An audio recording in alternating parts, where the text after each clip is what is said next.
talking about welfare today, about that system of handing out things to people. And I'll tell you, we're here in New York City, and we're really doing this a little bit more like a town hall meeting, because no place other than New York and the rest of the country, there are a lot of people who are homeless, a lot of people in need all over this nation.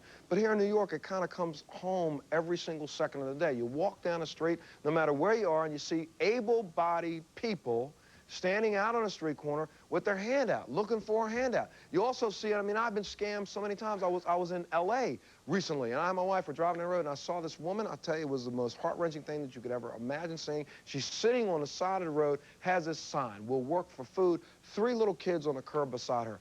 I drove by her. It hurt me. I drove by her, and I saw her. I said, "Oh, baby, we got to go back and do something." Turned my car around, and it took me like a block and a half to turn the car around, about 35, 40 seconds. I'll make the story short.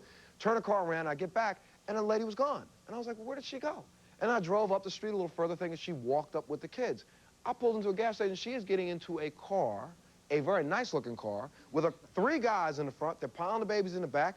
They're looking at a cup that she has, and the guys are sitting in the front collecting the money.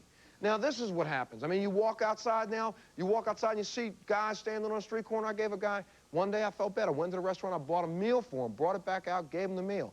And he said, "Oh, thank you, man. Just can I have a couple dollars just so, you know, I can find a place to stay tonight." I gave him a couple dollars, went in, ate, walked outside. Here's the whole meal I bought him sitting on the ground. $35 for a meal on this guy. He left the meal, and I know what he did. He went out and got crack. It makes me mad to do that. What do you think about this, ma'am? Stand up for a second. Tell me. Well, I think about, when I was 16, I had a baby, too, and I worked hard for my money. And I'm not from, you know, I wasn't born here, and I didn't open my to any man who came my way like you did, okay? You should get a job. Okay. Right. All right, well, now, we also should clear something up. And I think in Wilma's behalf, let me also clear something up, because those 6 children are from the same man. Aha! And those 6 children are from your husband, right? You know what? Wait a minute, ma'am. You know what? Hold on. You know what? Well, maybe if we wasn't sending my money to your country, I would have money over here for my children. You know what? Up those honey, you don't know my situation. You don't know my situation. But if you'd like to know my situation, I'll see you after the show.